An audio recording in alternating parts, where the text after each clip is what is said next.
राधे राधे। कैसे हैं आप सब? आई होप आप अच्छे ही होंगे। आज इस वीडियो में हम आश्विन मास की इंदिरा एकादशी की पूजा और महत्व के बारे में जानेंगे।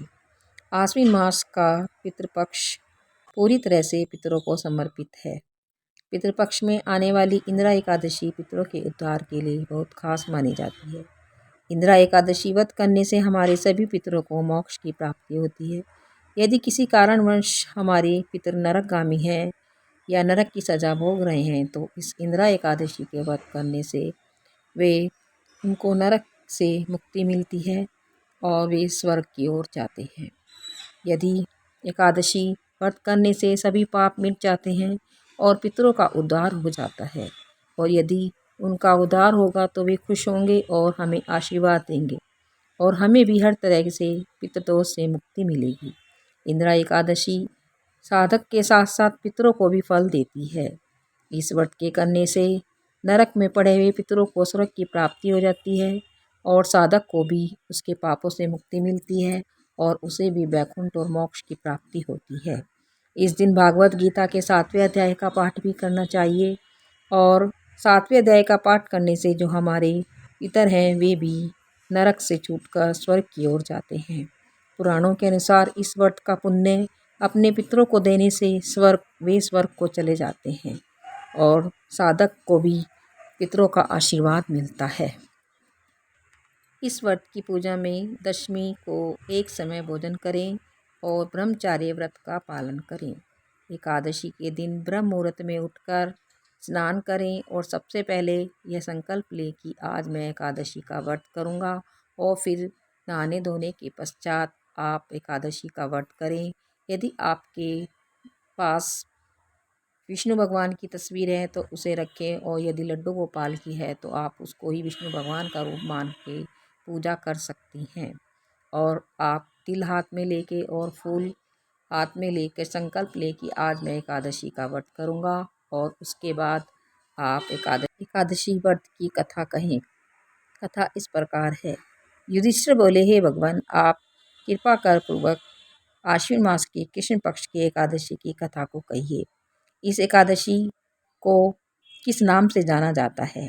तब भगवान ने कहा कि यह इंदिरा एकादशी के नाम से यह एकादशी व्रत जाना जाता है। इस एकादशी की कथा के सुनने मात्र से ही वाजपेय यज्ञ का फल मिलता है। प्राचीन युग में महेशमती नाम की नगरी में इंद्रसेन नाम का प्रतापी राजा राज्य करता था। एक समय राजा अपनी सभा में बैठा हुआ था, तभी वहाँ पे नारद मुनि आए और उन्होंने राजा को देखकर कहा कि हे राजन, आपके राज्य में सब कुशल है। मैं आपकी धर्मपरायणता देखकर अत्यंत प्रसन्न हूँ। तब राजा बोला, हे महर्षि, आपकी कृपा से मेरे राज्य में सब कुशल पूर्वक है। इस पर नारद जी बोले कि हे राजन, मुझे एक महान आश्चर्य हो रहा है कि एक समय जब मैं ब्रह्मलोक से यमलोक को गया था तो उस जगह वहाँ यमराज की सभा के मध्य मैंने तुम्हारे पिताजी को देखा। तुम्हारे पिता महान ज्ञानी, दानी तथा धर्मात्मा थे। वे एकादशी का व्रत बिगड़ जाने से यमलोक को चले गए। तुम्हारे पिता ने मुझसे तुम्हारे लिए एक समाचार भेजा है कि यदि मेरा पुत्र इंद्रसेन आश्विन मास के कृष्ण पक्ष की एकादशी का व्रत करे और उस व्रत का फल मुझे दे तो मेरी मुक्ति हो जाएगी और इस लोक से छूटकर मैं स्वर्ग लोक में वास करूँगा। जब राजा ने महर्षि नारद जी से ऐसे वाक्यों को सुना तो उन्हें बहुत ज़्यादा दुख हुआ, तो वह इंदिरा एकादशी के व्रत की विधि पूछने लगा कि हे नारद, अब आप मुझे इस एकादशी के व्रत की विधि बताइए। इस पर नारद जी बोले कि हे राजन, आश्विन मास के कृष्ण पक्ष की दशमी के दिन प्रातःकाल श्रद्धा सहित स्नान करना चाहिए। इसके पश्चात दोपहर को भी स्नान करना चाहिए और उस समय जल से निकलकर श्रद्धापूर्वक पितरों का श्राद्ध करे और उस दिन एक समय भोजन करे और रात्रि को पृथ्वी पर शयन करे। दूसरे दिन अर्थात अगले दिन एकादशी को प्रातःकाल स्नान ध्यान करके व्रत का संकल्प ले और यह संकल्प ले कि आज मैं निराहार रहूँगा और समस्त भोगों का त्याग करूँगा। इसके पश्चात कल भोजन करूँगा। हे भगवान, आप मेरी रक्षा करने वाले हैं, आप मेरे इस व्रत को निभाइए। इस प्रकार आचरण करके दोपहर को शालिग्राम की पूजा करें और उन्हें भोग लगाएं। भोग में आप तुलसी पत्र जरूर शामिल करें। हाँ, एकादशी के दिन तुलसी पत्र नहीं तोड़ा जाता, इसलिए आप एक दिन पहले तुलसी तोड़ सकते हैं। भगवान की धूप दीप नैवेद्य आदि से पूजा करें और रात्रि को जागरण करें। इसके उपरांत द्वादशी के दिन मौन होकर बंधु बांधवों सहित भोजन करें। हे राजन, यदि यही इंदिरा एकादशी के व्रत की विधि है। हे राजन, यदि तुम आलस्य रहित होकर इस एकादशी के व्रत को करोगे तो तुम्हारे पिताजी अवश्य ही स्वर्ग को जाएंगे। महर्षि नारद राजा को जब उपदेश देकर अंतर्ध्यान हो गए तो राजा ने इंदिरा एकादशी के आने पर उसका विधि पूर्वक व्रत किया। बंधु बांधव सहित इस व्रत के करने से आकाश से पुष्पों की वर्षा हुई और राजा का पिता यमलोक से गरुड़ पर चढ़कर स्वर्ग को गया।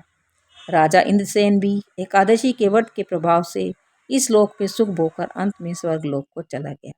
एकादशी व्रत के दिन भगवान श्री कृष्ण कहने लगे कि हे धर्मराज युधिष्ठिर, यह मैंने तुम्हारे सामने इंदिरा एकादशी का माहात्म्य वर्णन किया है।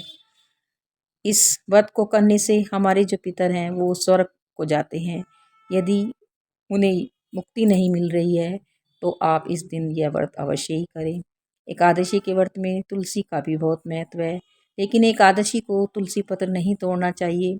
एक दिन पहले तोड़ी हुई तुलसी का ही आप प्रयोग करें और तुलसी में जल भी अर्पित नहीं करना चाहिए। इंदिरा एकादशी पे अपने पितरों की मुक्ति के लिए गीता के 7वें अध्याय का पाठ अवश्य ही करना चाहिए। इससे जो हमारे पितर हैं वो तृप्त रहते हैं और उन्हें शांति प्राप्त होती है, जिससे कि हमें आशीर्वाद मिलता है और हमारे सभी कार्य बनते हैं। एकादशी के व्रत में गुड़ और तिल का सेवन करना चाहिए और गुड़ और तिल से बने हुए पदार्थों का ही भोग लगाना चाहिए। गुड़ और तिल के बने हुए पदार्थों का इसमें विशेष महत्व है और आप जब सूर्य को जल देते हो उसमें काले तिल डालकर सूर्य को जल अर्पित करें। इस प्रकार आप एकादशी का व्रत कर सकते हैं। और यदि मेरी वीडियो अच्छी लगी हो तो प्लीज़ मेरे चैनल को लाइक करें, सब्सक्राइब करें और थैंक्स फॉर वॉचिंग। और नेक्स्ट वीडियो तक आप बने रहें। धन्यवाद।